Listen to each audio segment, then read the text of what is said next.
Good evening and welcome to Solutions on Word, sponsored by Power and Interfaith Movement, hosted by Ahmadi Braxton and Bishop Dwayne Royster. This is Bishop Dwayne Royster, Executive Director of Power, the state of Pennsylvania's largest multi-faith, multi-race-based organizing movement with over 100 congregations of multiple faith traditions and about 9 counties throughout the state working towards racial and economic justice. With me is Ahmadi Braxton, activist, documentarian, philanthropist, counselor, and coach, as well as consultant. How are you, Ms. Braxton, today? I'm so happy it's Friday. That's my answer. That is my answer. All right, we'll take that. We'll take that. Each week we come to you on Friday from 5 to 7 p.m. to bring you the organizers, movement and thought leaders, elected officials, and community members who are creating solutions to the issues that impact your life on the local, state, national, and international levels. On the board tonight is engineer extraordinaire Troy Wilmore, who is capably producing and engineering the show. What I do have are a very particular set of skills. Skills I've acquired over a very long career. Skills that make me a nightmare for people like you. Yes, thank you, Troy. That's quite frightening. Tonight, we're going to have open mic night. We're going to ask you all to call in and be a part of the conversation with us on this evening because each week you are our primary guest. So to join in the conversation, feel free to call us at 215-634-8065. Again, 215-634-8065 or 1-866-361-0900. You can also listen online at wordradio.com, on the Word Radio app. We're live on Facebook right now, as well as being live on YouTube. So multiple ways you can get connected with us. If you're watching us via Facebook, do us a favor, hit the share button and let your family and friends know that you're watching Solutions right now and become a part of this conversation. All right, Miss Braxton, what's on your mind? Well, yesterday a friend brought to my attention the story that has been circulating in the last couple of days now about the remains of children killed in the MOVE bombing that have been well, I think the whereabouts of these remains are now not quite known, but they had been housed at the Penn Museum for decades. They were being studied by a Penn professor and kept at the University of Pennsylvania Museum of Archaeology and Anthropology. They were originally in I guess the MOVE commission that had been established by the city asked that they be, these remains be examined or studied by this professor, Dr. Mann, and who was assisted by a Dr. Monge, I believe is the name of the other person.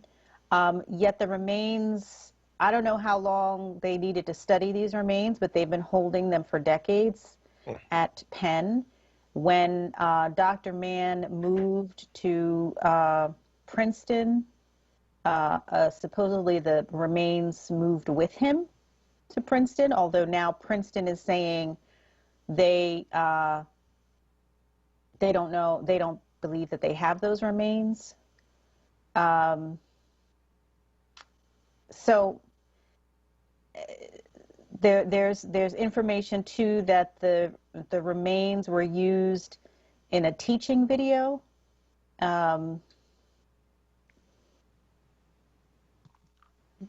So Wow. This is all kind of the newest developments in this story. But it is, I was pretty horrified but not surprised. I feel like that is the phrase of the year, or maybe of the last 2 years. Disgusted but not surprised, horrified but not surprised, angry but not surprised. That you basically have no regard for the remains of children who were killed by the city in a terroristic act, and that you're treating them as something to be studied and kept in a box on a shelf in a museum. And of course, you know, museums like Penn and other institutions keep remains of Black people, of African people, of people of color to study, whether it be the, you know, remains of Egyptians to, you know, remains of other ancient peoples. You know, Penn is also notorious for having the collection of skulls, the Morton collection, Right. which was used in the 19th century by a white supremacist researcher who used to pull bones from unmarked graves to basically support his eugenicist ideas about like the biological basis of superiority, or superiority of the white race and inferiority of other races. So this is, you know, this is there's a long history of this. But to know that I had no idea that a 14-year-old and a 12-year-old, the remains of these children who were, you know, bombed and burned alive by the city, are just being insensitively at best, I guess, kept in a box, not allowed to be put in their final resting place. And members of the Move family didn't even know about that. So, yeah, that's actually cruel. And especially coming to light the way that it is now, that doesn't give them a chance to do whatever ritual or you know, ways to lay those remains to rest. You know, which is important for a lot of people in terms of their own psychological understanding of the transition from life to death.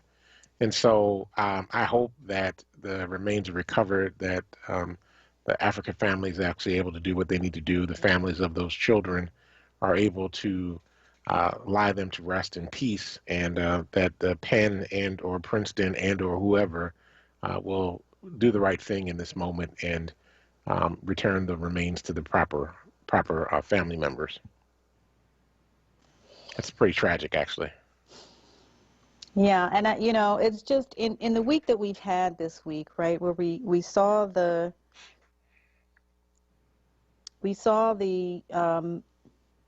jurors come back with, I would say, the correct verdict in the Derek Chauvin murder trial, because he is a cold-blooded murderer. And just the kind of moment that presented, I know for me personally, it was a moment of profound relief, and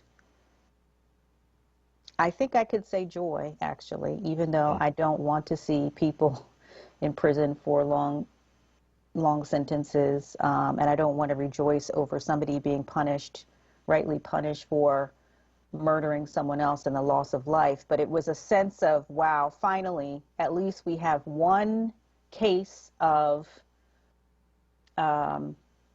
accountability for what happened to George Floyd. So I was feeling a lot of different emotions in that moment, but didn't even really get to enjoy the relief and the release of that moment because of the news of the young girl, I'm forgetting her first name, Bryant. Yeah. Makia, yep. Makia Bryant, 16-year-old Black girl, shot and killed within seconds of police arriving on the scene of an altercation she was in. 4 bullets. That happened, I think, within an hour or so of right before they announced the verdict. Yep. And just being reminded, no, you cannot have relief. This is an ongoing crisis that we're in, and we're going to continue to hear and see these cases until real police accountability is put into place in our system, and that police know that they can be personally sued, that they will be fired, that they will have their colleagues turn on them and tell the truth about them. All of those things. So it was an emotional week. Also, the ongoing gun violence in Philadelphia. the week before, I think I mentioned this on the show, a couple of people that my cousin who lives with me grew up with were murdered in two separate incidents. So it's just been an emotional time, an emotional week. So then to see this story a couple of days ago and to remember just the lack of regard that Black life is shown, even in death, the lack of regard, even after our spirits have crossed over into other realms, whatever your beliefs are about death and that transition of life, even in death, there is no regard. So it just kind of, it just really weighed heavy on my spirit, I'll put it that way. I got you. I got you. And we have Tim from Springfield that's calling in. Tim, welcome to Solutions on Word. How are you tonight? I'm good. And I feel for every one of these situations. My heart breaks every time I hear. I think the George Floyd case was so well done, presented, and I'm so glad on the outcome of that. What concerns me about Michaela, this situation, though, that really bothers me, is that we have not heard from the mother of the girl that Michaela was going to stab. And I'm surprised that the news media hasn't gone and tried to approach the mother or father of that girl. We do hear from the mother, and of course the pain and the anguish, hopefully we all can feel, and sort of, and that, and my heart breaks again. But we haven't heard from the side of the other side, and that, and I haven't heard anybody anywhere talking about that. CNN, MSNBC, WURD, whatever, and I'm concerned about that. I just wanted your thoughts on that. So let me just ask you, you're concerned that the young girl that was being attacked or in the altercation, you haven't heard from her family, is what you're saying? Yes. Okay. And you expected the family to say what? Well, I'm not sure, but I have a daughter, and if my daughter was and there was another young lady who had a knife in her hand, was coming at my daughter and could kill my daughter, I think I would have things to say about that I would be glad that the police were able to stop the other young lady. I mean, it was split second when they arrived in that. We're expecting perfection from imperfect beings. And I don't know. Like I said, this is such a difficult case, this one with Michaela, because you're talking about an armed child, and I taught kids for 40 years, and kids are unpredictable, almost as, like adults, but kids more so. If you've ever been around a lot of teenagers, and teenagers with weapons, it's tough. It really is. Do you see my point or not? I can speak to that. I think a couple of things. One is no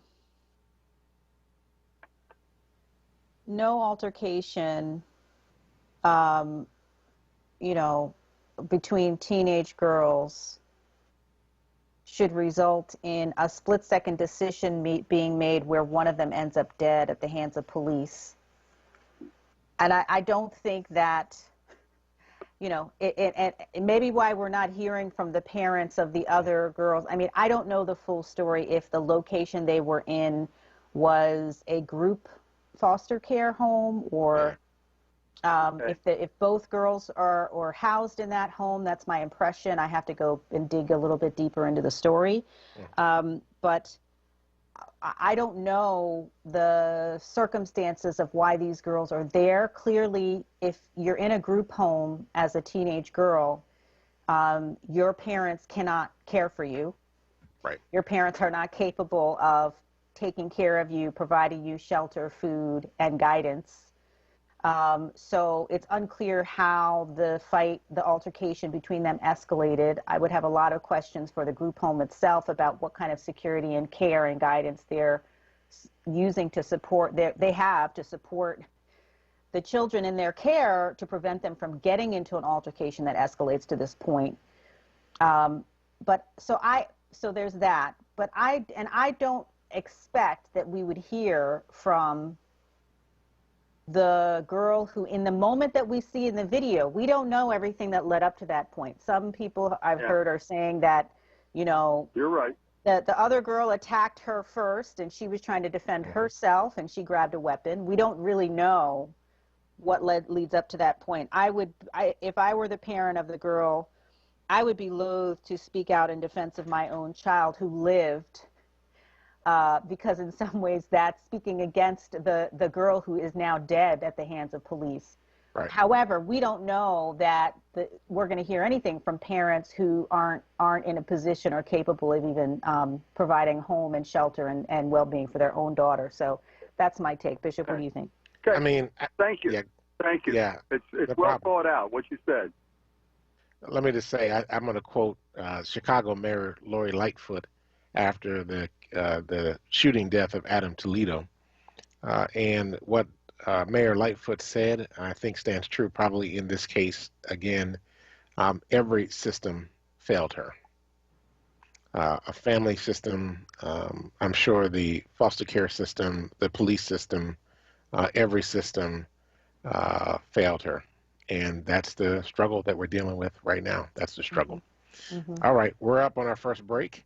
And listen, the phone lines are open. We talk about the Chauvin trial. We could talk about Markia Bryant. We could talk about Adam Toledo. We could talk about Dante Wright. We could talk about the fact that the U.S. Supreme Court just decided that it is permissible for juveniles to be sentenced to life in prison without parole. So we can talk about all these things when we get back on the other side. You're listening to Solutions on WURD with Ahmadi Braxton and Dwayne Royster. We'll be right back. Now, a traffic update on WURD Radio. Watch for an accident this afternoon on Route 1 in Bucks County, northbound side at Street Road. The left lane's blocked. Delays go back to Old Lincoln Highway. Elsewhere, the Vine Expressway jamming up big time the entire length on the westbound side, 95 to the Schuylkill. Schuylkill eastbound backs up Blue Route to Belmont Avenue. Further eastbound, we jam up again Boulevard to the Vine. Westbound backs up University all the way to Belmont Avenue. That's a big delay there. 95 northbound slows down Vine Expressway to Bridge Street. Southbound, we back up between Woodhaven Road and Academy Road. And we back up again between the Betsy Ross Bridge and Girard. And again in Delco, Ridley Park to the Commodore Barry Bridge. Report brought to you by the Pennsylvania Department of Transportation. When it comes to driving, multitasking is not worth a life. Driving is a skill that requires 100% of your attention 100% of the time. Distractions are everywhere. Don't drive distracted. Be safe, PA. Learn more at penn.gov/safety. Paid for with Pennsylvania taxpayer dollars. And for more traffic information, log on to sigalert.com. I'm Jason Lee with your Philadelphia area traffic. Hey everyone, it's Michelle Obama, and I wanted to let you know that Barack and I couldn't be more thrilled that we got our COVID-19 vaccine. This is a deadly disease, and we know the vaccine will protect us from getting really sick. It's how we'll start getting back to seeing friends and family and doing all those things we love again. So I hope you'll join me, Barack, and millions of others around the country and get your vaccine as soon as it's available to you. It's safe, it's free, and it could save your life or the life of someone you love. To learn more, just go to cdc.gov/coronavirus. I know it's been a long, hard year, but we can beat back this pandemic. With your help, we can do this. Paid for by the U.S. Department of Health and Human Services. The Mattress Man is a second-generation family-owned mattress specialist business since 1988. Open 7 days a week, located at 7421 Stenton Avenue. The Mattress Man discounts Serta, memory foam, orthopedic, and ComfortTech mattresses every day. You deal directly with the owner, Julian, to ensure you get the best price and best service. The Mattress Man offers same-day delivery on most models to most areas. Ask about the WURD discount. Call 215-424-5550. The Philadelphia Flyers are partnering with the Black Doctors COVID-19 Consortium to help end the COVID-19 pandemic. The city of Philadelphia is in this together. So protect yourself, protect others, and get vaccinated. Philadelphia can win this one. Take your shot. Visit PhiladelphiaFlyers.com for more information. This is not a fad for us. We will not resume our regular programming when things die down. We're not black to help our bottom line or because it's politically correct. We're not joining a fight. This has been our fight, our message, our people. Black lives have always mattered here. We are Undeniably, indefatigably, unapologetically, permanently Black Talk Media. WURD. You're listening to Solutions exclusively on WURD Radio, 96.1 FM and 900 AM WURD.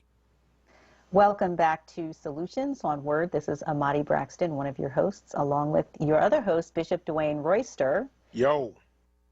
And we are happy to be here with you this Friday. We starting off the show today with, on kind of a somber note.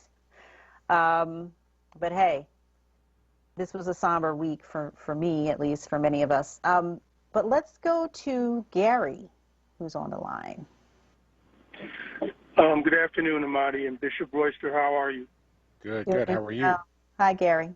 I don't know, after hearing, first of all, the question by that previous gentleman, I really don't understand where he was coming from, why that young lady should have to speak. I don't know where he was trying to go or what he was trying to say. But anyway, when you talked about the remains of the moved children being held by University of Penn, did you say? Yes, the Museum of Archaeology and Anthropology. You know what? Why or who gave them authority to be able to do that? Why weren't the remains given to the family? It seems as though initially the medical examiner's office was trying to identify the remains. Right. They had a forensic pathologist, I guess, do an initial assessment and determined that they were likely children at the age of 12 and 14. And then they got a second opinion by going to this professor at Penn, and he disagreed.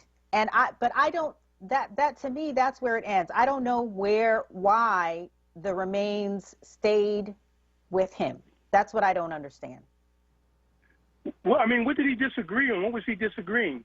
I think he was disagreeing on the age of the remains, like that they indicate. He was saying that one of them actually was older than that, or something like that. Okay, but all those children lost their lives, and those remains should have been given to the family so they could have a proper, if you want to say, burial or whatever. This city of Philadelphia, this is Philadelphia. This city, that whole incident with Move, that's horrific. This is like being in the South somewhere, during the Tulsa riots or something, area. during the Tulsa bombing. Yes. That's what it reminded me of. Wait a minute. And then the fact that we had a mayor that looked like us when that happened, that makes it even more disturbing to me. Mm-hmm. And, we've got to come together as a people and stop allowing these individuals to continue to disrespect us, disrespect black life, disrespect our children. We're at a crucial point right now in this country. And Philadelphia is one of the most racist cities in this United States. So somebody needs to answer why they have those remains, and they need to be given to the family so they can have a proper burial. Okay? Mm-hmm. I would say that Philadelphia has got the northern brand of racism, which is we're not going to tell you exactly why we're doing it, but we're just going to do it. And then we're going to tell you that we like you and smile in your face and then stab you in the back.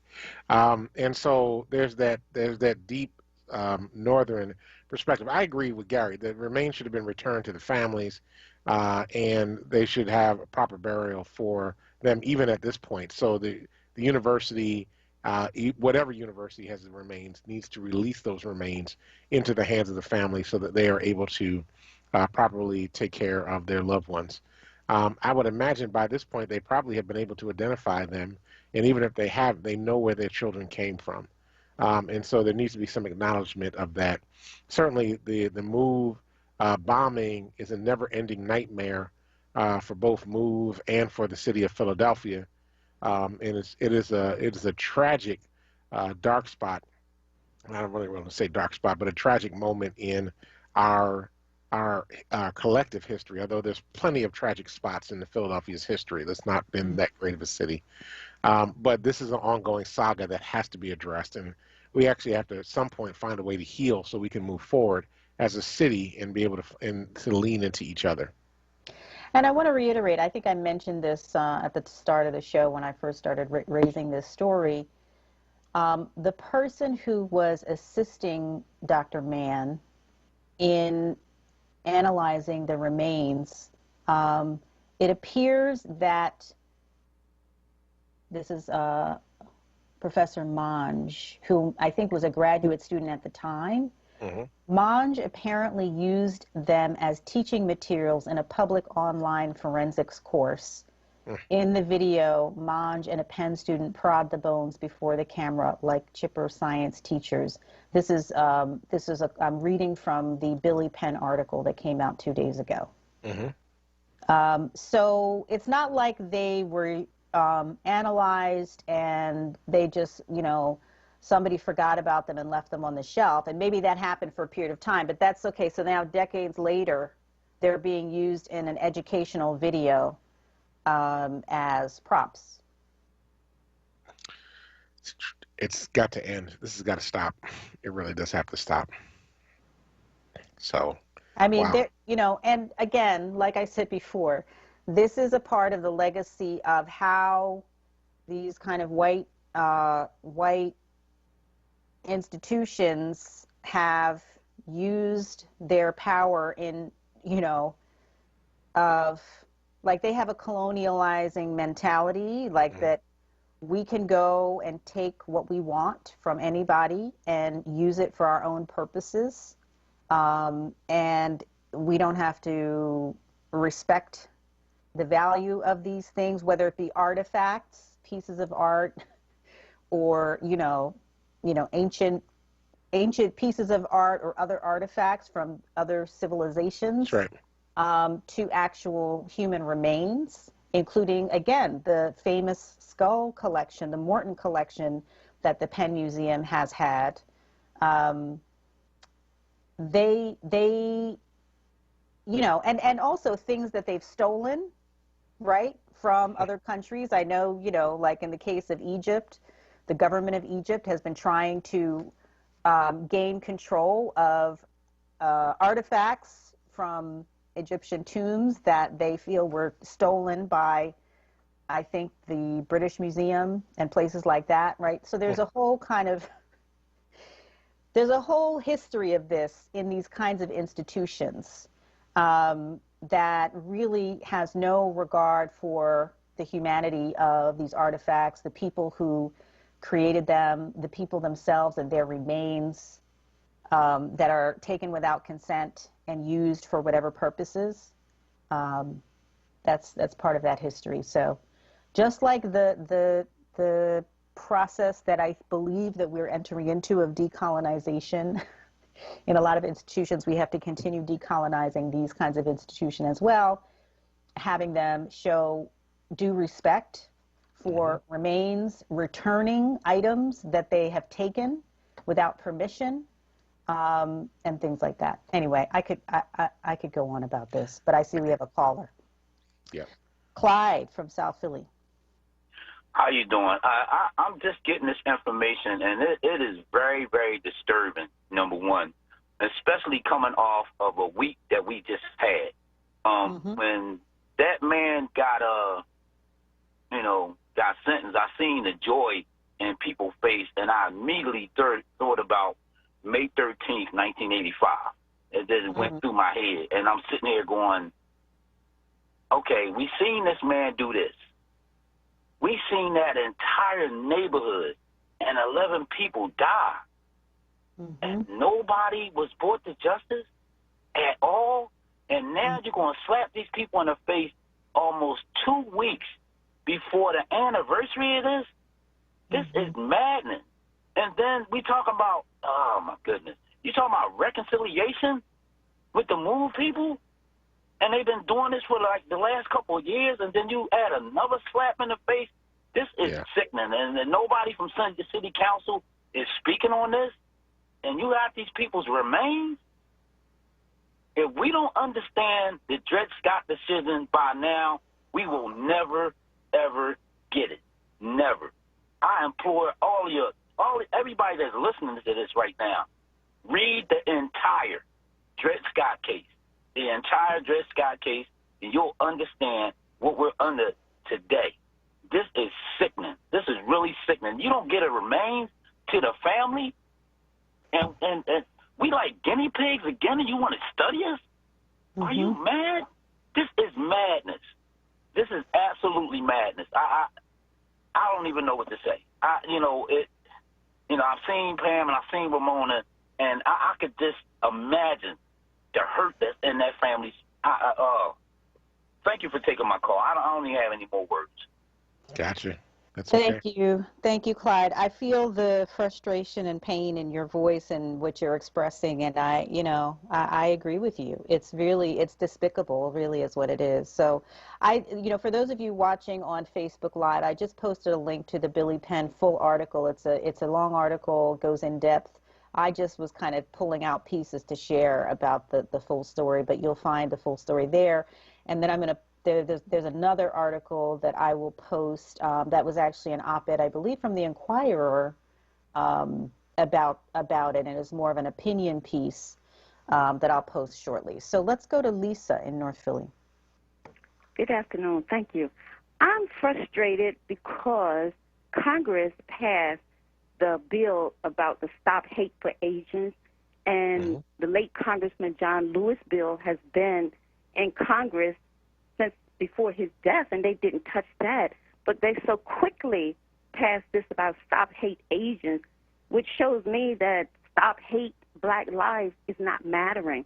So I'm frustrated about that, and I'm not pleased about that. So I just want to see if you have Lisa, a take on that subject. Which bill are you talking about of John Lewis's? The voting rights, the HR one. Yeah. Gotcha. So I'll hang up and see if you have a input on that. Yeah, so I think, a couple things. HR 1 is complex, and I totally support it. I think we need a new Voting Rights Act for all intents and purposes. But because of the way that it is, and the way it's written, especially in this particular moment, it's got a lot of opposition from the Republicans. And so I think that because it's actually HR 1 and SR 1, which is the information, it's the same bill in both chambers of Congress. And this has been introduced in the last legislative session and in the one before that. Ever since the Supreme Court struck down the Voting Rights Act, John Lewis had brought those bills to restore the Voting Rights Act to Congress, and it's been continually shut down. I think the particular moment that we're living in, and increasingly because of what happened in Atlanta, they were able to get this legislation passed bipartisanly, partly because there are also a lot of Asian Americans that are Republicans and support the Republican Party. And so they were actually able to get it passed. There was only one congressperson that dissented, and he's actually been quite isolated as a result of that. Of course, he's a loudmouth anyway. So, we can talk more about this. We got to go to break. So I want to take us out to break right now. You're listening to Solutions on WURD with Ahmadi Braxton, Dwayne Royster. We'll be talking about this and more when we get back. Now, a traffic update on WURD Radio. Watch for an accident this afternoon on Route 1 in Bucks County, northbound side at Street Road. The left lane's blocked. Delays go back to Old Lincoln Highway. Elsewhere, the Vine Expressway jamming up big time the entire length on the westbound side, 95 to the Schuylkill. Schuylkill eastbound backs up Blue Route to Belmont Avenue. Further eastbound, we jam up again Boulevard to the Vine. Westbound backs up University all the way to Belmont Avenue. That's a big delay there. 95 northbound slows down Vine Expressway to Bridge Street. Southbound, we back up between Woodhaven Road and Academy Road. And we back up backup began between the Betsy Ross Bridge and Girard, and again in Delco, Ridley Park to the Commodore Barry Bridge. Report brought to you by the Pennsylvania Department of Transportation. When it comes to driving, multitasking is not worth a life. Driving is a skill that requires 100% of your attention 100% of the time. Distractions are everywhere. Don't drive distracted. Be safe, PA. Learn more at penn.gov/safety. Paid for with Pennsylvania taxpayer dollars. And for more traffic information, log on to sigalert.com. I'm Jason Lee with your Philadelphia area traffic. The Pennsylvania Horticultural Society supports WURD and presents the 2021 Philadelphia Flower Show, Habitat Nature's Masterpiece, June 5th to 13th. Now blooming outdoors for the first time ever at FDR Park in South Philadelphia. Safely enjoy 15 acres of blooming gardens and artful floral displays, shopping, entertainment, and new food and beverage options, including park picnics and beer gardens, taking place outdoors this summer. Tickets and details available at phsonline.org. Tune in Saturdays from 2 p.m. to 3 p.m. to hear Empire Capital and Consulting founder Mark Palmer's show titled Black Money, Black Power. This show centers around black money and how black power is derived from money. Tune in every Saturday from 2 p.m. to 3 p.m. Black Money, Black Power, hosted by Mark Palmer. Want the latest in WURD swag? Check out the shop tab on WURDradio.com. Hoodies, tees, and more in a variety of colors. The shop tab on WURDradio.com. Show the world that you're all about black. Talk media. You're listening to Solutions exclusively on WURD Radio, 96.1 FM and 900 AM WURD. Welcome back to Solutions. You're with Ahmadi Braxton and Bishop Dwayne Royster, as usual. And we've been talking about the couple of articles that came out this week related to the Penn Museum having, they're holding the remains of MOVE bombing victims. And people have been calling in, sharing your feelings about that. And now we have Dwayne from Southwest who would like to chime in. How you doing? Doing well. How are you? I'm doing bad after I heard what happened. You know, yeah, tell us how you feel. I feel terrible. What I heard, I'm frustrated after what I heard. And they're gonna do it about answering the family. That's a lot of nerve. Yeah, but can a family sue? Well, you know, I'm not a lawyer, so I don't know. Potentially, I know that I posted a second article. This is an opinion piece by Abdul Ali Muhammad, and the title says, Penn Museum owes reparations for previously holding remains of a MOVE bombing victim. So that's one solution. And you know what? I go along with what Gary was saying. You don't hear these politicians hardly saying nothing. Well, I think this just kind of came out. So, okay. I don't know that anybody on council now was on council back then, right? So I think they were all probably trying to get information and understand what happened with this as well. I would expect that by the time we get into the beginning of next week, there will be some folk that will be speaking out about this and calling for justice for the remains of those members of the MOVE family. Mm-hmm.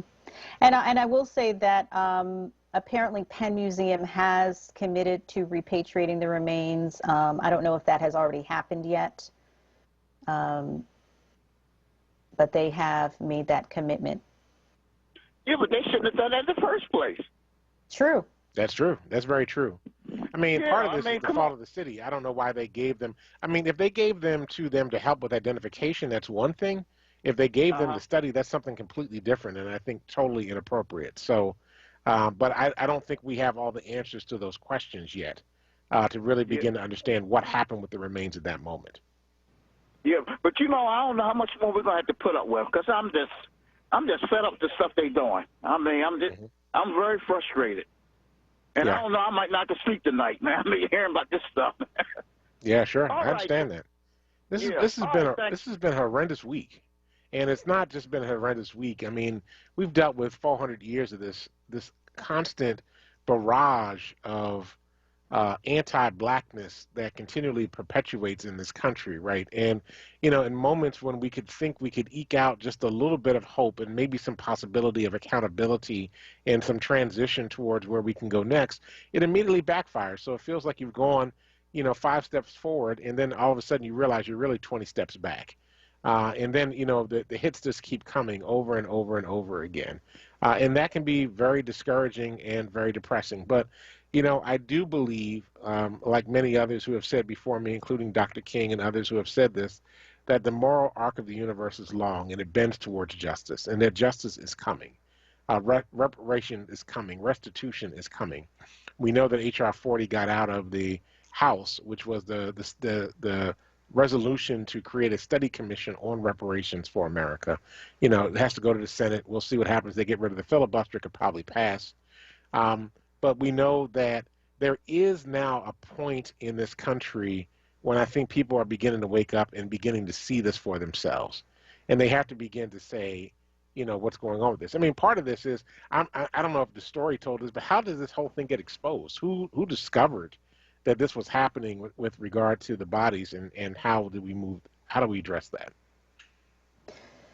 Well, look, we have Pam Africa on the line, so we're really happy to have her in the conversation. Hello? Yes, on the move. On the move. Right. Look, thanks for accepting the call. But, you know, our family is really messed up by this. Yeah. We found out about it 2 days ago from someone that worked there. And we've been we're pulling information and stuff together. We're going to have a press conference Monday at the Philly Student Union at 52nd and Larchwood at 11 o'clock. There's another article, I don't know whether you've seen it, you know, it's by The Guardian. You know, they have a lot more details, and we're finding out more horrific information of what these monsters did with our family. And I want to let you know, we knew nothing about this till this minute. Nobody from the University of Penn official have contacted us and said anything. The only people that have been contacting us is some of the people who work there. And I'm saying, in the information that we're finding out from them and other people who have been doing investigations, and it's far more horrible than what anybody can think of. And, I didn't see the Guardian article, but I'm going to have to pull that up on our next break and share it with the audience. I had to take a break when I was reading it.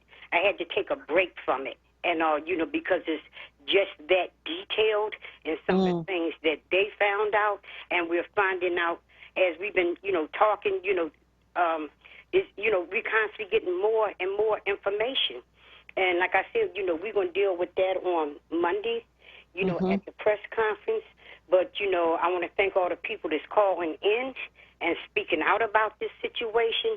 Like you, we have not heard from one official in this city who have called us, you know, about it. And we've been getting, you know, like The Guardian has done it. The New York Times is, you know, doing an article on it. We haven't did any, you know, in-depth, you know, we haven't done any, you know, actually interviews, you know, because we're trying to get all the information, you know. Right. And, you know, when we lay this stuff out on Monday, and I know it's going to be still a whole lot more, people are so angered by this. We're doing this press conference on Monday, but there's people already organizing to do a demonstration against the University of Penn. I'm listening to y'all saying all the right things, you know, these grave, you know, grave robbers, you know, body snatchers. You know, you know, they're the same people that's been getting away with, like you said, going over into Africa, going over, you know, Egypt is in Africa, going around the world, just taking people's body because they think, but this is one, they're not going to get away with this one. And we got a lot of support, and, you know, that's dealing with this is just, it's almost like when people was outraged about what happened to George Floyd, Yeah. and, you know, this here is, you know, I'm saying, you know, even earlier today, and I'm you know, I'm emotional, but I'll be very composed. I'm reading more and more, and and I had to stop, and sit back, take a ride away from to get away from it for a minute, and come back. It's something that we got to deal with, but to understand, 14-year-old Tree, and and possibly, and we find out it's possibly more, people that they had our family for 16 freaking months in a morgue. They never buried you. It's a whole lot of answers that gotta, come from out of this. And how they wound up getting the bodies, they got them from the they got them from the MOVE Commission, who was doing the findings of what went on. As I understand, when they asked for, things back, they was told that they wasn't getting them back. But the thing is, they never got a hold of us. Right. We was under the impression that everybody was buried. Yeah, that's thank God for some people who had enough humanity in this, because when they found out about it, they got in contact with us. It was a secret, an open secret. For 36 years, what they was doing with our family. Sister Pam, so you have not heard from University of Pennsylvania at all? That's all I have to say, right now. And, the press conference will be on Monday. And my sister, Consuela Africa, whose daughter that we do know that was in there, she'll be there. And she did 16 years in jail. She was in jail when this happened. But she's been out. And they're going to say they didn't know how to get in contact with us. Excuse me? You don't know how to get in contact with MOVE? Yeah. We're all over the internet. We've had massive demonstrations and things in this city. You don't know how to get in contact with MOVE? And then to turn around and say that, they want to talk now, but, right now, and when Monday comes, that's when we'll deal with it. And the only reason why they're calling now is because we've issued this press release. They didn't call before this press release was issued and before people seen this going on around the world. They did not understand what it was that that they're dealing with, but they're going to understand from this day forward. I thank you on the move. And, Imani, I'm going to send you my sister Janine's phone number. And so that, for people who want to call, and that's the number. Okay, leave it with Troy before you get off the line. Thank you. What you say? I said give the number to Troy before you get off the phone line. The engineer, give it to him. The number. Okay, thank you. Okay. Thank you, Sister Pam, for giving us your the MOVE perspective on this. And I have chills from hearing. It's just hurtful. It's hurtful, and this is really just the beginning. This is another moment of reckoning that is very local here, but it's connected to the global reckoning that I believe we are in the process of and in the midst of. And I just want to thank Sister Pam for her leadership, and just to remind people what she shared, there's going to be a press conference on Monday, this coming Monday, the 26th of April at 11 a.m. at 52nd and Larchwood. What did she say, the Black Student? Yeah, Philadelphia Student Union Philly Student Union office, 52nd and Larchwood, 11 a.m. on Monday. Look, we have Greg from Northwest. The bishop mentioned that next week that city council probably would issue a statement. City council issued a statement when they decided to name a street after Wilson Good. They decided to name a street after Wilson Good out West Philadelphia in the same area where the murder took place. So city council has already shown us where they're coming from. And they have set firmly in my heart that I couldn't vote for anyone who voted to name a street after Wilson Good, who said that he would do it again. I watched him on TV, and he said that he would do the same thing over again if he had the opportunity. And then to name a street after him. When I was a young man, just because you look dark-skinned and someone might call you black, everyone wasn't black who was dark-skinned. Black was a sense of consciousness and love for your people and knowing their history. And then the other people were called Negroes. Matter of fact, they called themselves Negroes. So just because someone looks dark-skinned does not mean that they have black consciousness.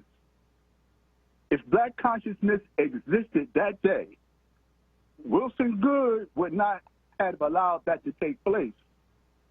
And we also have to address the class issue amongst African Americans, because it's just as deleterious and destructive as racism. When you go to your own people to get a service, and they do they give you the opposite of what you should get. I had a lawyer in this town bungle my case to save John Chapman, the big Masonic guy up on Broad Street, who curses at teachers, who encouraged school police officers to blouse their pants.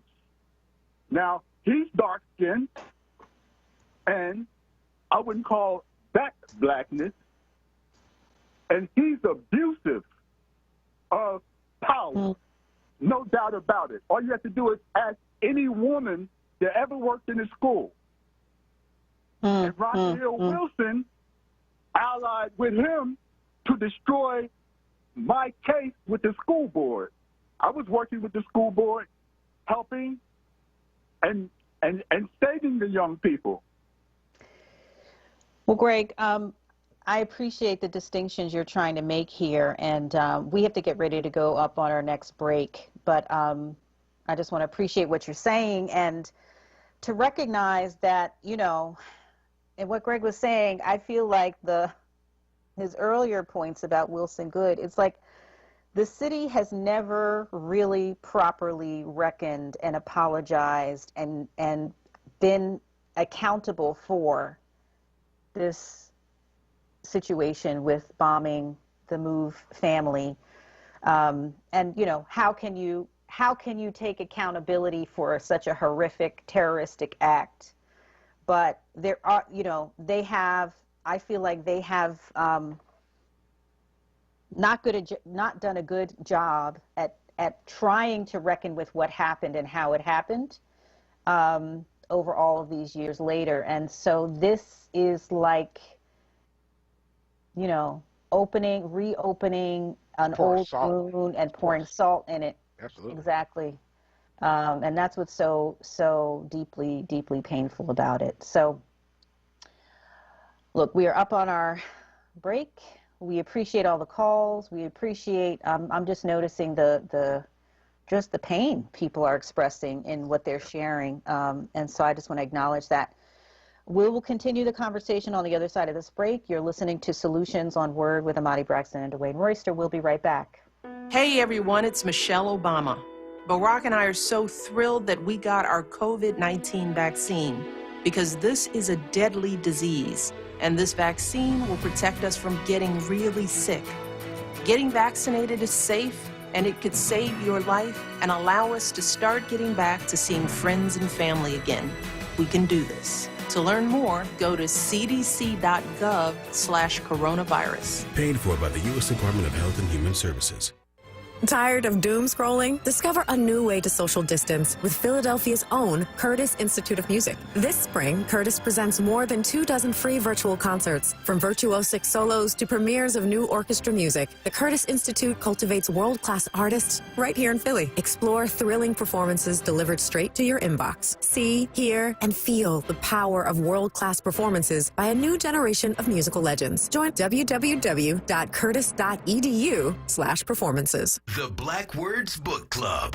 WURD Radio's monthly conversation on books that explore the African American experience through social, economic, and environmental justice issues. Tune in the second Tuesday of every month on Evening Words with Nick Taliaferro, 4 p.m. till 7 p.m. The next book for May is Living in Color by Tommy Davidson. Be sure to listen live, as Nick Taliaferro will hold a contest for a giveaway book bundle that consists of 4 titles from Kensington's Defina's Authors of Color's newest release. Don't miss it. Tuesday, May 11th on Evening Words with Nick Taliaferro. Attention for WURD members. Get your copy and receive a 20% discount when you purchase at Harriet's Bookstore or Hakeem's Bookstore. For more information on the Black Words Book Club, visit wordradio.com. The Black Words Book Club is sponsored by Defina. Defina is an imprint of Kensington Publishing Corporation, America's independent publisher, concentrating on authors of color. Lifting every voice till earth and heaven ring. This is WURD Radio, 96.1 FM and 900 AM WURD Philadelphia. Black Talk Media. You're listening to Solutions exclusively on WURD Radio, 96.1 FM and 900 AM WURD.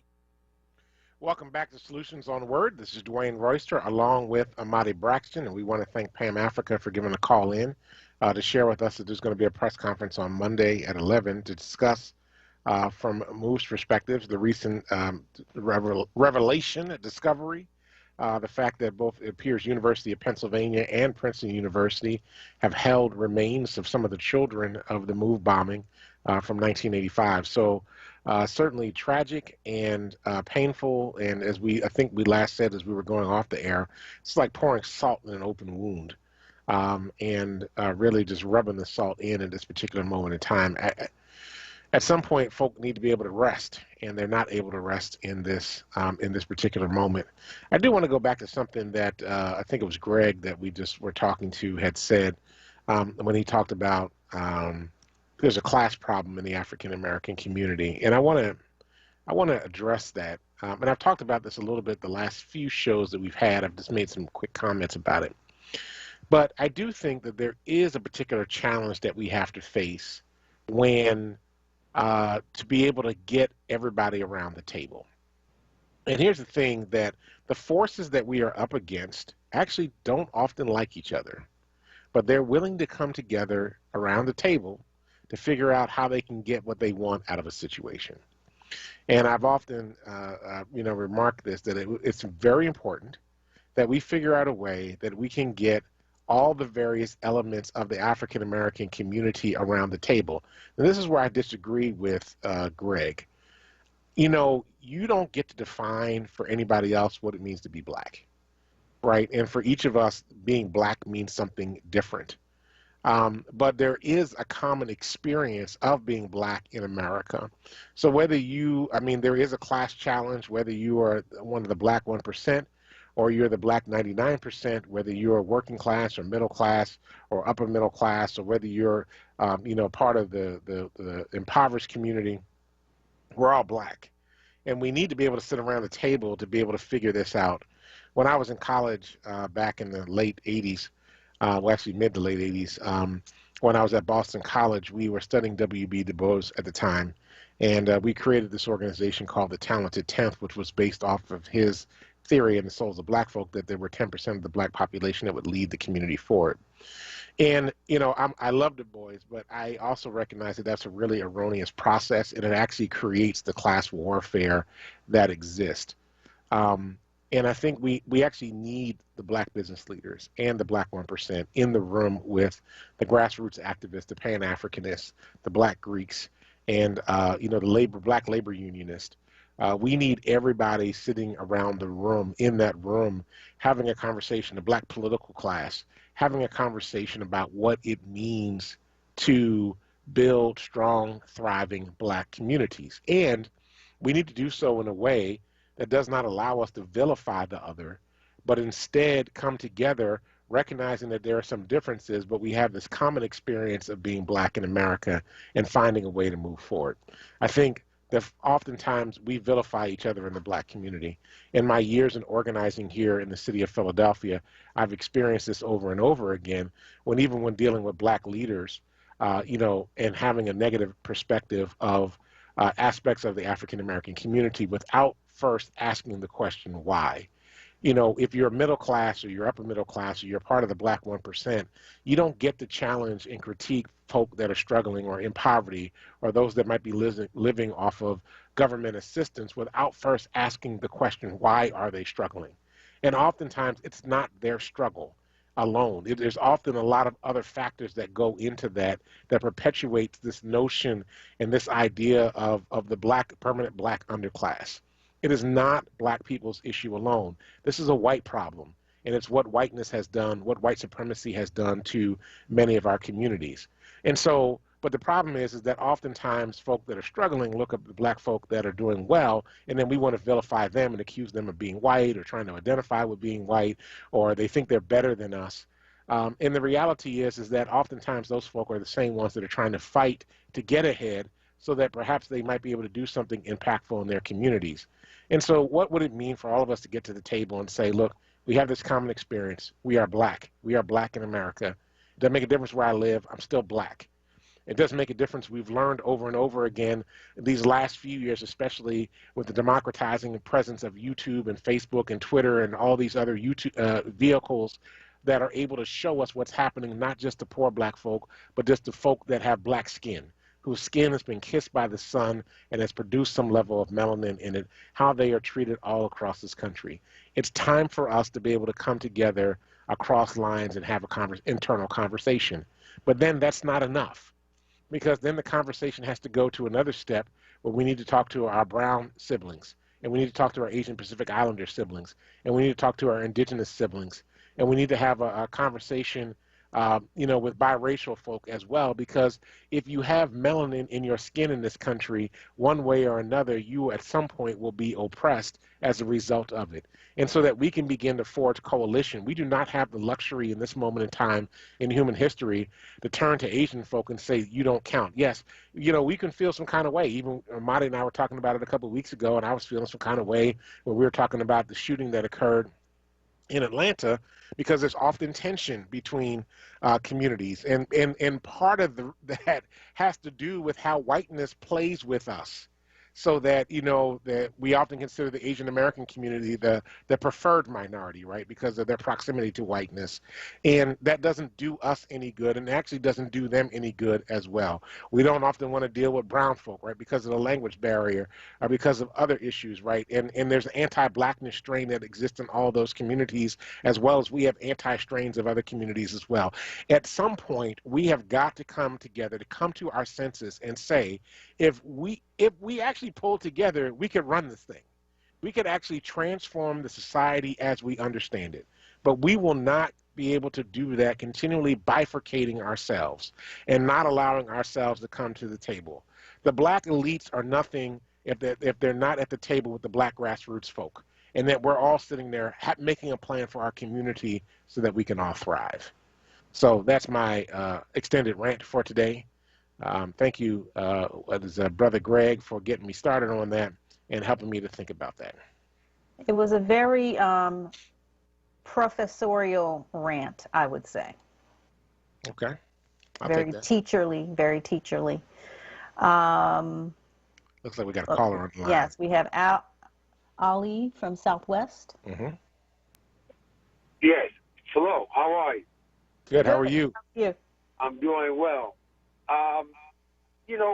I'm not surprised what the University of Pennsylvania has done, because the University of Penn has participated. How they got their money from the beginning was through slavery. A lot of it came through slave trade.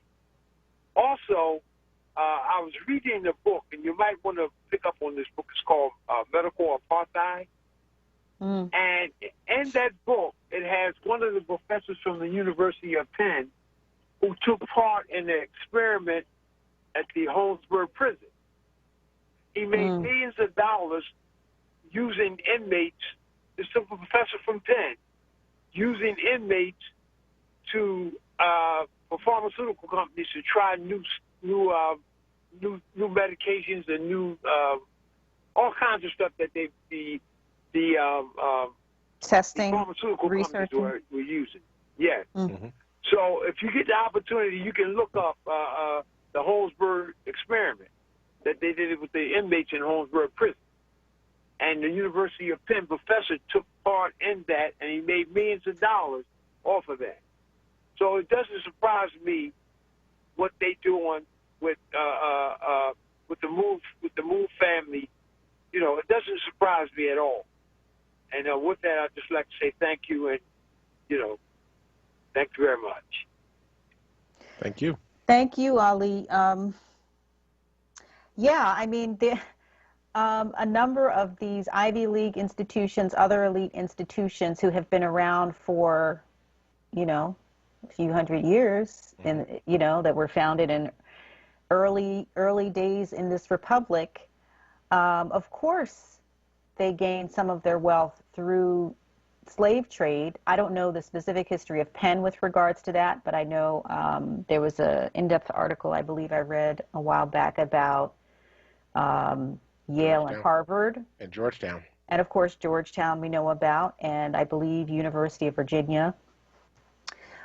So yes, the founders of those institutions or early leaders of those institutions got the wealth to build those institutions through money from the slave trade, through using enslaved people to either build or maintain the facilities. There's any number of ways that they owe reparation for that and should be held accountable for that. And anytime you have a wealthy institution of elites that is a white-dominated institution, located in a majority black area like West Philadelphia, there is they have more power than the community. And, we see this at Penn, my alma mater, in terms of leveraging that power to, take over tracts of land, purchase tracts of land. And, that's partly why there is this movement coming from inside the institution, I would say, in addition to being supported by those outside the institution, to get Penn to pay pilots payments in lieu of taxes. Right. As a large nonprofit institution, they don't have to pay city taxes. They would argue that they do a lot in terms of offering resources in a lot of ways to the city. They're one of the largest employers in the city. However, although I'm sure they've laid off a lot of people during the pandemic, in terms of employing city workers and black workers in particular, but they have been called upon to actually contribute to the well-being of the economy here that they have so nicely benefited from as a large institution that doesn't pay any taxes. So perhaps this latest revelation about their relationship to black trauma and black dehumanization will maybe spur on that movement a little bit further, because I think that they, along with other institutions that, again, reap the benefits of public streets and all of the, facilities that and everything that being in a city provides, all of the advantages of that, they should be contributing in large amounts. It would be helpful if they would pay the pilots. I mean, those big institutions like that have done good and a lot of harm at the same time. I think Penn, some years ago, when they started giving like incentives for their professors and others to move into the neighborhood, I guess thought they were doing a good thing, except they started chasing the black folk out of the area and gentrifying a community that had been African American for a very long period of time. Right, and a lot of a lot of black folk were no longer able to live there. They couldn't afford taxes. They couldn't afford to fix their houses up, and so Penn was snatching everything up instead of letting the community thrive and finding ways to support the community. I guess they thought they would help the community by moving their folk in and doing some really good, and it's actually caused a lot of problems in the area. So much so that it's not the area that it once was. So these institutions, I'm thinking back to Georgetown. Actually, when he was talking about this, I was thinking about Georgetown. because Georgetown actually sold the religious order that started Georgetown, sold their slaves because Georgetown University was getting ready to go bankrupt. And so they had quite a few slaves. They sold their slaves and took the money from the sale of the slaves and funded the university, which is now worth billions of dollars. Just a couple months ago, we talked about this on the air. They set aside $100 million for the descendants of those slaves to be able to get an education and to get money from Georgetown University. And my thing is, if the sale of those slaves deeper into the South, to be used by other plantation owners, is indicative of what it took to save that institution. If the institution is worth billions and you're only offering $100 million, you are offering chump change.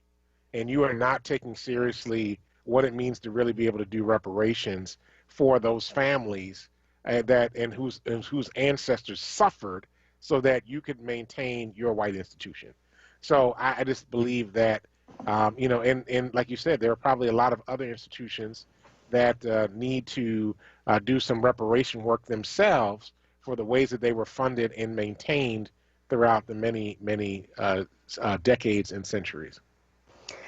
Yeah, and I just want to point out for folks that there is a project called the Pen and Slavery Project. It can be found, and I'll post this in our Facebook Live feed, penandslaveryproject.org. That's pen, A-N-D, slaveryproject.org. And I'll just share a couple of highlights from the website. It says, in 2017, a group of Penn undergraduates founded the Pen and Slavery Project. Members of the project have investigated Penn's connection to slavery and scientific racism. They have also researched the significant contributions of African Americans on campus. The Pen and Slavery Project teaches us that no colony, state, or well-funded university was buffered from slavery's reach. Penn's story is a national story and one of great importance to our ongoing efforts to come to terms with our nation's history of slavery. Explore our website to read more about the project members, their findings, student publications and presentations, and news coverage about the project. And it says in terms of slave ownership and Penn, although there are many ways in which people could benefit from the institution of slavery, slave ownership was the most obvious and direct form of complicity. There's no evidence that any enslaved people were owned by the University of Pennsylvania itself. However, tax records show that many of Penn's founders, early trustees, and faculty were enslavers. Click below to read more information about 18th century trustees and faculty members and their involvement in the institution of slavery. Which is also a reminder to us that there was slavery in Pennsylvania. I think people think that folk here were always free. We remember if you go down to Independence Mall, right outside of where the Liberty Bell's housed, there's a little house, a shadow of a house that's there that is laying out, and it was the house that George Washington's slaves lived in when he was in Philadelphia during the Continental Congress and after he became president. And so it's a reminder that there was slavery in the state, there was slavery in the city that existed, and we need to account for that as we think about reparations, not just reparations from the federal government, but the state and city government as well, in addition to those businesses that have been able to make their fortunes off the pain and misery of black bodies. That's right. And we know we've had Rep. Rabb on to talk about what he's trying to do in terms of a reparations bill for the state of Pennsylvania, so the state itself can pay, make amends and be held accountable for the ways in which it encouraged or discouraged access to opportunity and financial and other, well-being and other kinds of well-being by black people in the state. Well, we're up on our break. I got tongue-tied there for a second. We're up on our break. Nick from Southwest, we see you. We will get to you on the other side of this break. You're listening to Solutions on WURD with Ahmadi Braxton and Dwayne Royster. We will be right back. Recovery starts with a call. Pennsylvania's Substance Use Disorder Hotline is staffed by real people who are trained to help. They're here 24 hours a day, 7 days a week. They'll get you or your loved one into treatment regardless of your access to insurance. If you or someone you know is suffering from addiction, call 1-800-662-HELP. Recovery starts with a call. Paid for with Pennsylvania taxpayer dollars. Between family dinners, bedtime stories, and study sessions, Pico knows that life never stops moving. So if your energy bills are adding up, Pico has programs available, like new payment options, flexible billing, and financial assistance to help you manage your bills and your budget for the essential energy you and your family need. Learn how Pico can help keep your life moving with payment arrangements. See if you qualify at pico.com/help. Tune in this Saturday from 5 to 6 p.m. for the Islam Today show with a perspective on moral guidance and Islamic principles and values.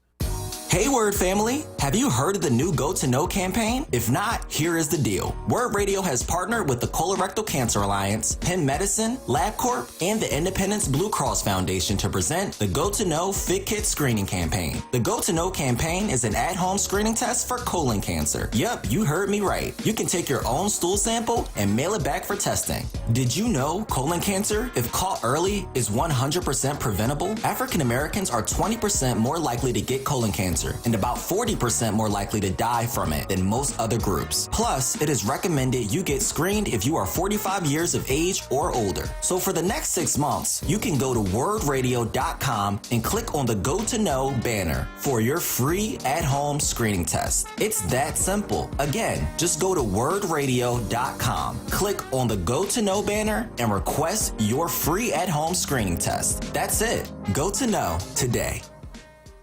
Spring forward to throwback. All this month, when you start or renew your WURD membership, you'll get exclusive WURD throwback swag, vintage backpacks, books, and tees. While supplies last. Offer ends April 30th. Sow seeds into Black Talk Media and grow with us. Visit wordradio.com/join now to start or renew today.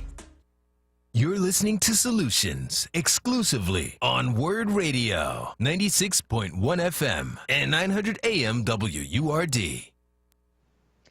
Welcome back to Solutions. This is Ahmadi Braxton along with Bishop Dwayne Royster. We have been talking a lot about the revelations this past week of the fact that the University of Pennsylvania had been holding the remains of what is purported to be children children victims of the MOVE bombing of 1985, and people expressing a lot of their anger, pain, disgust, and the whole range of emotions about that. And I think we have, is it Nick in Southwest on the line waiting to join the conversation? Hello? Hello. Hi, I'd Nick. like to make a few comments. Please. About what you're all talking about. Mm-hmm. I find your racist comments utterly disgusting in this day and age. You know, what are the racist? What? Excuse me. Wait. Can you explain what the racist comments are specifically? Absolutely, stay in Africa because you should kiss the.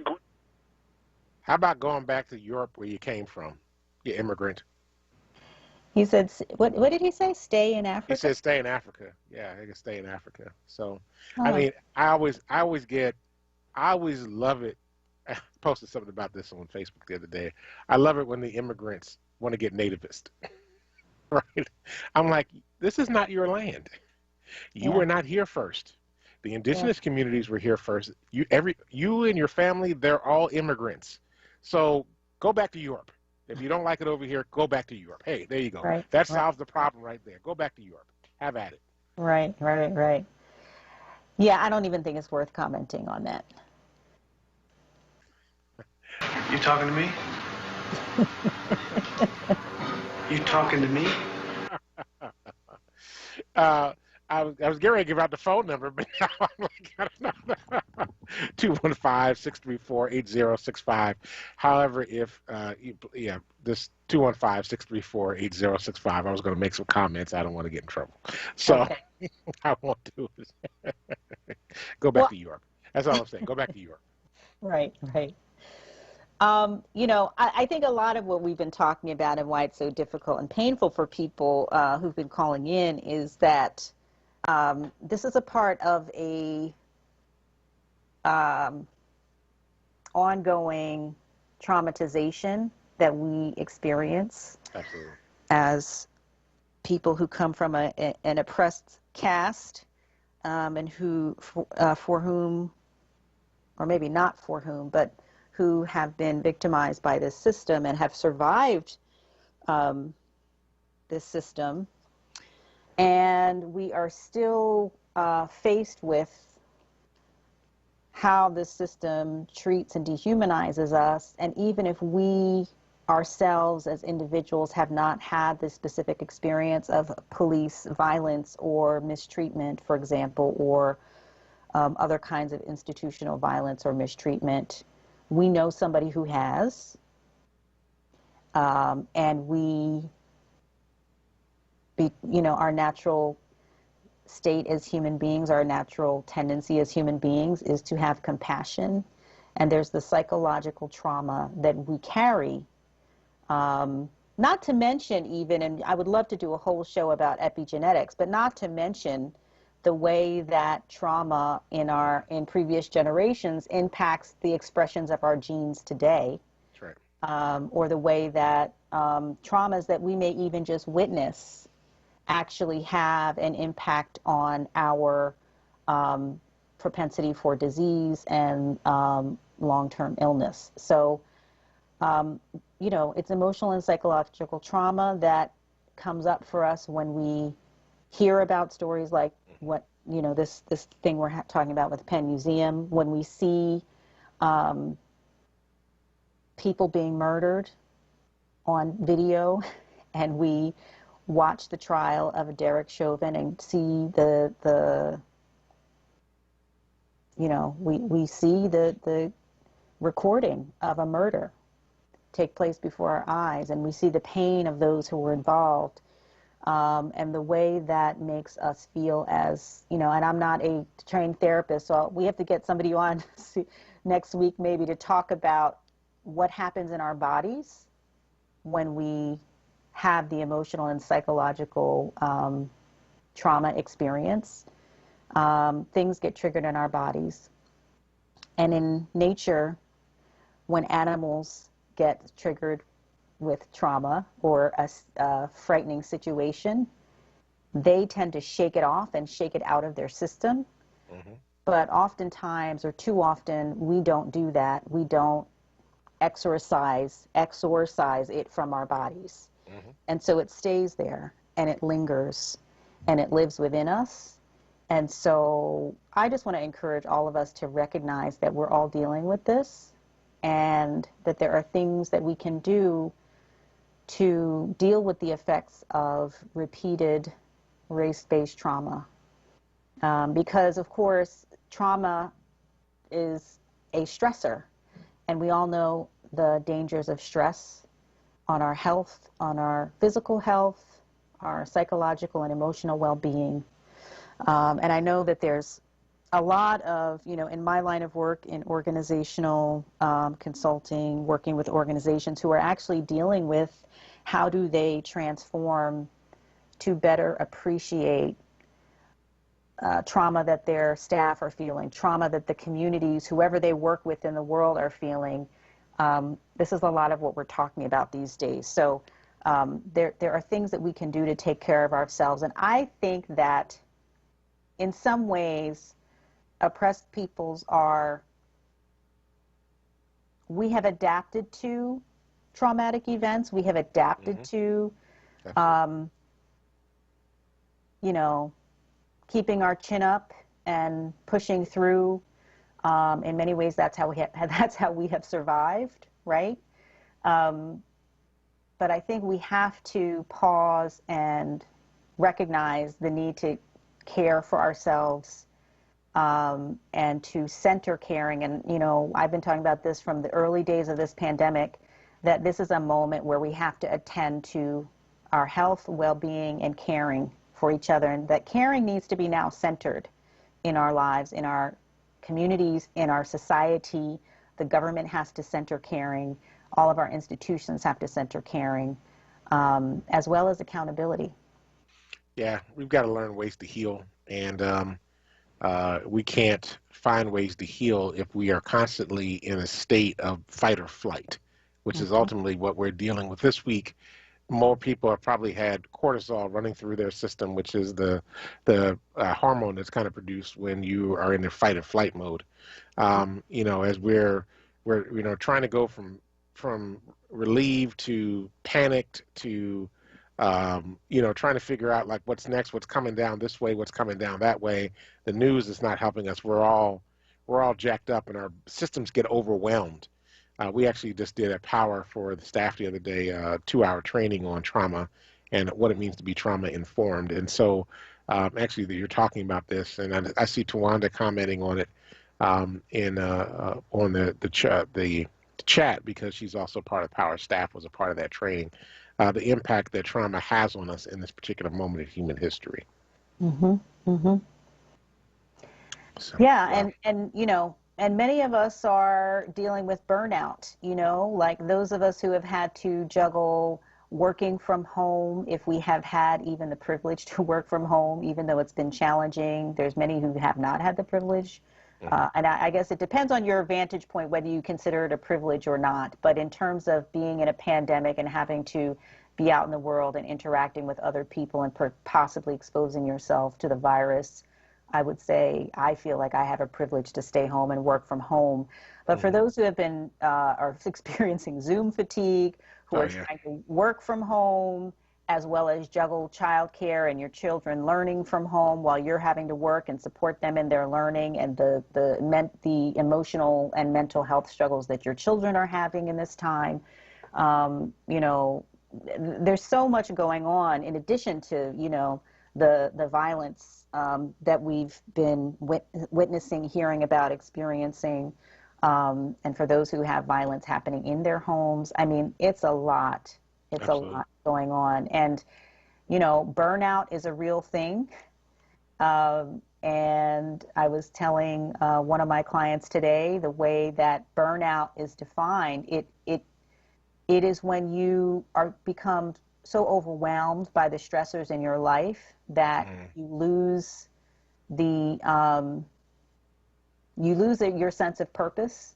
You become overwhelmed, you withdraw, you become less productive, and you lose interest in things that you previously had energy for. Sure. All of those things. So many people are facing burnout right now. And so, you know, I'm curious to know if anybody out there listening can share what they do to deal with this. Do they recognize it in themselves? Do they recognize it in their loved ones? And how do you deal with it? What do you do to deal with it, Bishop? Not on the spot, but I'm putting you on the spot. Yeah, you know, I'm really bad at it. So actually, that's not true. So the last a couple weeks ago, I actually took my nephew back down to Maryland with me, and we went fishing. And I'm actually an outdoors guy, so I like camping, I like fishing, I like being in the woods. You know, woods for me is my happy place. I don't know why. It's just one of those things.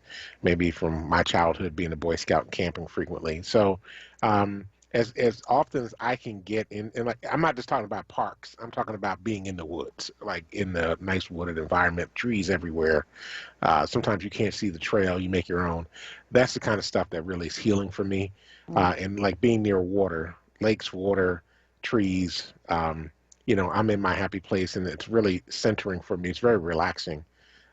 You know, even though it's funny, we went fishing. I got them up at 5:30 in the morning, and I was tired, but I was so excited to be able to go, you know, just throw a line in the water and try to catch some fish that day. We didn't catch a thing, but it was a real blessing for us.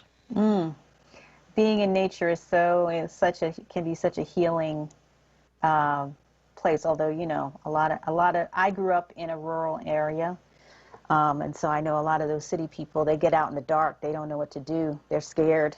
They're more scared in the woods, in the silence, and in the dark there than they are being in the city with the sirens and the lights and all of that. Gotcha. Do we still have a caller out there? We have still have a caller out there? Did we get James from Southwest already?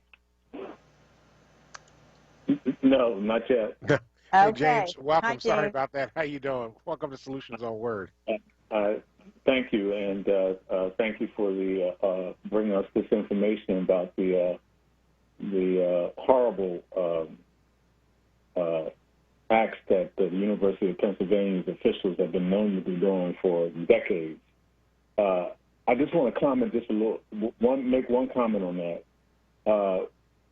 Pam Asker said that this is it's been an open secret about this them having to remain. And I want you to consider that it's no accident that this information was just released recently. These people knew about it for decades. A lot of people knew about this for decades. So the question is, why did they just release this information and made it public right now? And I think the reason why is related to the conversations we were just having about the trauma.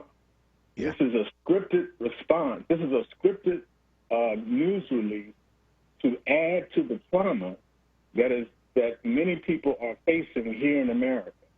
So this is not. We got to be very careful that we understand that this is scripted. Why they released it this week, and our response has to be non-scripted.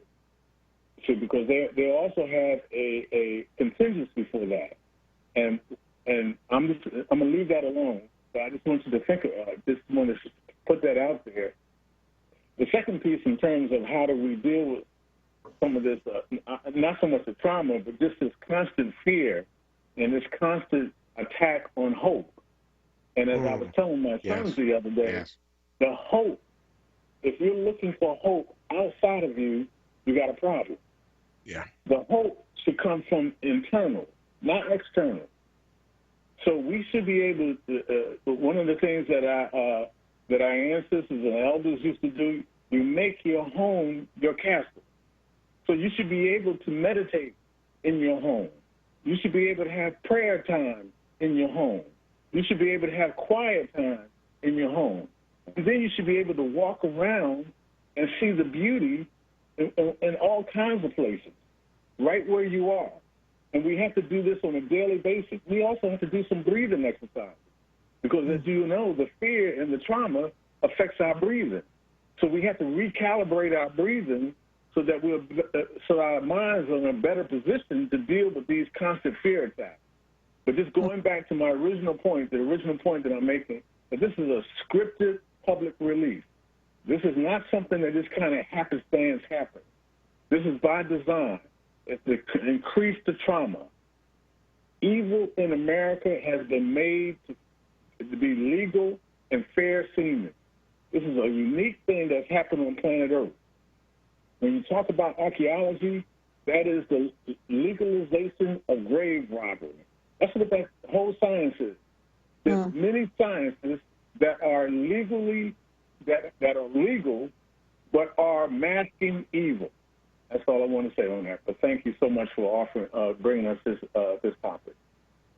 Thank you, James. Appreciate you being there, and thank you for the reminder about somatics and using breathing as a vehicle to also de-stress and creating sacred space in our own homes to be able to find a way towards peace. Appreciate that as well. I think that's a very important piece that we can do.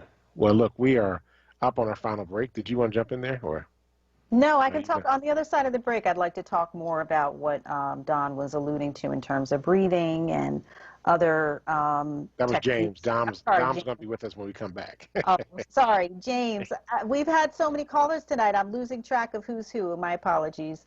But just building on that to talk about techniques for de-stressing, relaxation, regeneration, and restoration.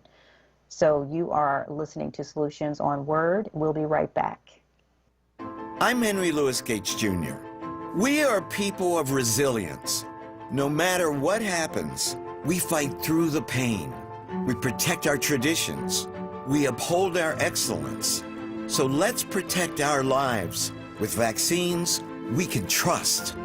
We can do this. To learn more about COVID-19 vaccines, visit cdc.gov/coronavirus. Brought to you by the U.S. Department of Health and Human Services. Hi, this is Samantha from Leo's Apparel on Germantown and Lehigh Ave. Open from 9:30 to 5:30, Monday through Saturday. We have the hottest selection of boys' dress suits and casual sportswear for boys, sizes 2T to 20. Men, let me tell you, we got in a large shipment of straws from Stetson. We have new linen and dress suits. Biggest selection of Stacey Adams shoes. Get an extra WURD 10% discount. WURD Radio 2021 Level Up winner Anissa Smith is hosting her Black Food and Dessert Expo April 23rd, 24th, and 25th at the Urban Ridge, located at 5261 Ridge Avenue in Philadelphia. Titled The Spring Pop-Up Experience, is a power hour of sampling delicious food and drinks from one of the local chefs and bakers. Come taste and shop and have an amazing time in unity, safely together. The Black Food and Dessert Expo are excited to offer a place for consumers to shop safely while supporting Black-owned businesses. Safety is the #1 concern. This is a mask-required event, except when you're sampling the food, of course. They have built-in 1-hour breaks to properly clean and sanitize the venue in between shop blocks. All guests will have their temperature taken before entry, and sanitizer and hand wipes will be available throughout the venue. To purchase tickets, go to the letter B, fadetickets.com. Again, that's bfadetickets.com. See you all for the Black Food and Dessert Expo Spring Pop-Up Experience. See you there. The WURD Radio newsletter, keeping you informed, engaged, and connected. Sign up by visiting wordradio.com. Scroll to the bottom of the page and type your email address under Connect with Us. You'll receive the latest information on WURD Radio, messages from our president and CEO, Sarah Lomax Reese, exclusive articles and multimedia content, and resources. Stay informed with the WURD Radio newsletter. You're listening to Solutions exclusively on WURD Radio, 96.1 FM and 900 AM WURD. Hi. Welcome back to Solutions on WURD with Ahmadi Braxton and Dwayne Royster. Wow, powerful conversation tonight about what's happening with the University of Pennsylvania and Princeton University with regard to the remains of the children of the MOVE incident from 1985. Thank you, Pam Africa, for calling in again and for being a part of the dialogue with us on tonight and alerting us to a press conference they're holding on Monday at 11 a.m. at the Philadelphia Student Union. We look forward to hearing more information and hearing from MOVE about where they are with everything right now. And in the midst of all this, we've been talking about the trauma and everything that we're experiencing. So in a moment, we're going to have a conversation about somatics that our last caller was just talking about. But we want to go to Wick in Center City and bring Wick on the phone. Wick, welcome to Solutions on WURD. Thank you so much. You guys are having a very interesting conversation this evening. And, you know, we talk about trauma. We talk about properties. We talk about land. Just take a day and ride through Philadelphia, and you see the massive movement on getting land away from African Americans. We had a school called University City at one time, owned by the public school system. If you see the massive amount of housing that is going on that property that allegedly was going to be used for future development for the African American community. We no longer could run a school there. We no longer thought that black folks can operate their school there. We didn't think the kids there was getting an education. But all of a sudden, that piece of land becomes so valuable for housing. There's something about land that black folks have not realized what has been so important to other races of people. We're about to lose our properties through sheriff sales. We have a sheriff in the city of Philadelphia that believe all we have to do is participate in the sheriff sales process. When it gets to that point, it's a little too late for us. And, you know, this whole modernizing as far as getting information and conducting transactions to electronically. Now we're about to lose our properties electronically with these virtual sheriff sales. Somebody needs to be really, really screaming at the top of their lungs that how much more can black people take before they just go off the deep end. So that's the statement and comment that I've had in listening to the show this evening pertaining to stress and black folks just losing at every level. Thank you. Thank you. Yeah, it's hard. I mean, Sheriff Bilal called in a couple weeks ago to talk about what was happening with the sheriff's sale. I think it was last week. Was it last week? It was last week, yeah. It's so hard to tell these days what week is what. But go ahead. Yeah, no, I'm just saying, you know, it's. I think in some ways, you know, there's an appearance of way to bring it virtual actually makes it possible for some folk and folk of color to access the sheriff's sale that were not able to access it before. But, you know, I think there's two sides to every story, and people have different perspectives on what's happening with that. But I know you have an opinion on this. I mean, you know, I think I know that some city council members are expressing concern about this. You know, I want to take the sheriff at her word in terms of how this may open up access to some people. But I think what's bothersome to people like Wick, and I don't want to speak exactly for him, but is just the notion that we are more likely to lose our homes if we are homeowners and have them end up in sheriff's sale. And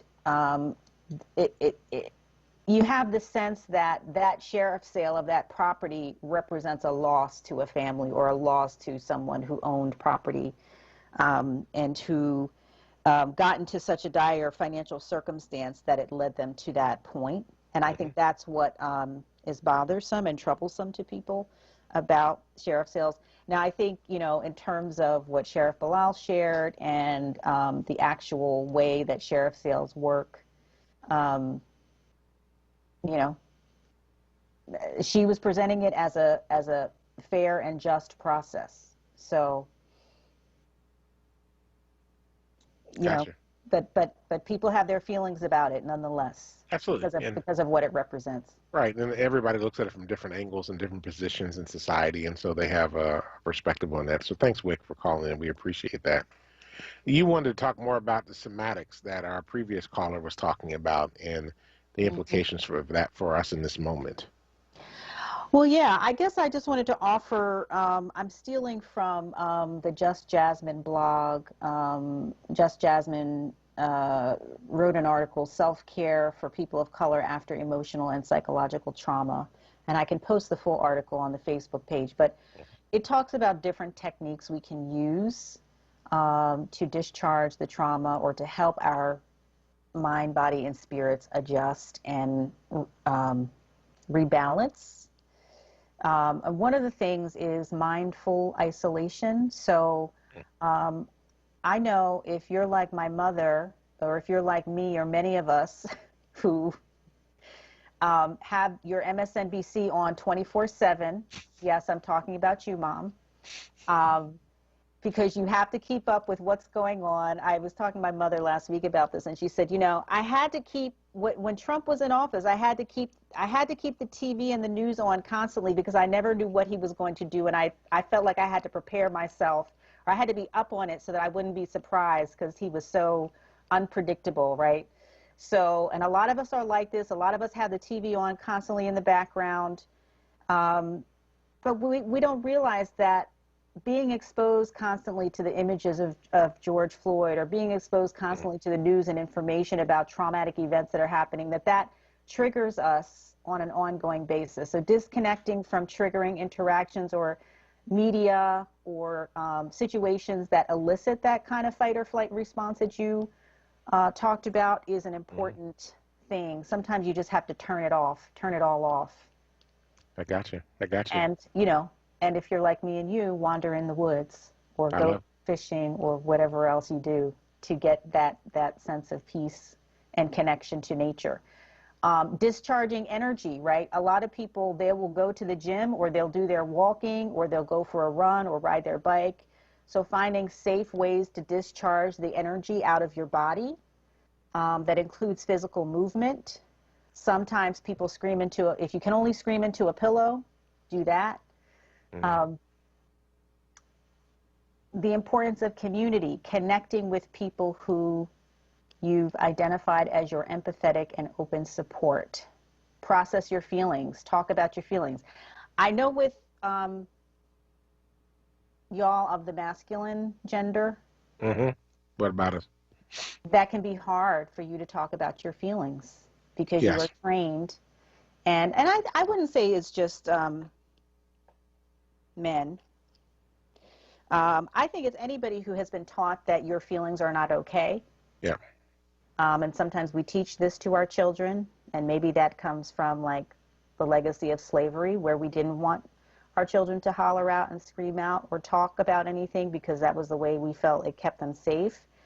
But, you know, I think allowing people to process feelings, talking about how you're feeling, talking about how something has impacted you is a really important way, and doing that with people that you trust and who care about you is an important way.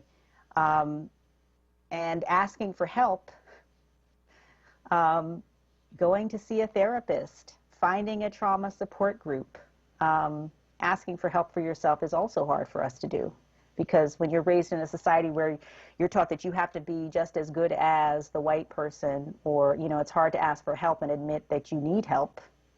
But that is something we have to train ourselves to do. And the last thing is just the basics, making sure you drink enough water, making sure you eat properly and regularly, making sure you get enough sleep, and, you know, things like the deep breathing that it was, I think, James who alluded to before. So avoiding toxins and chemicals. Don't necessarily go for that bag of Cheetos. Gotcha. Drink your water. Anyway, those are just some tips. I'll post this again in the Facebook Live feed.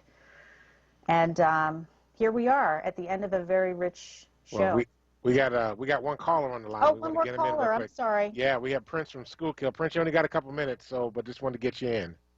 Hey, how are you? And thank you for Good. How are taking you? my call. I just wanted to let you know, some years ago when the athlete had went from college to the NFL, and he, had an alternative lifestyle. My 9-year-old son and I were watching ESPN because we watched to catch up on the sports. And I thought that ESPN didn't give my son and I a chance, or give me a chance as his father, to talk about this issue. And they went right into talking about his alternative lifestyle, stuff like that. So from that point on, we've never watched ESPN again. And I think that some simple points right here, before you ask us to do all of this insightful maneuvering, I think we have to, one, get rid of the systemic stuff that's bothering us, because that's a constant. And then number two, we have to economically separate ourselves and build our own opportunities for space. Because a lot of folks it's like talking at us and not to us.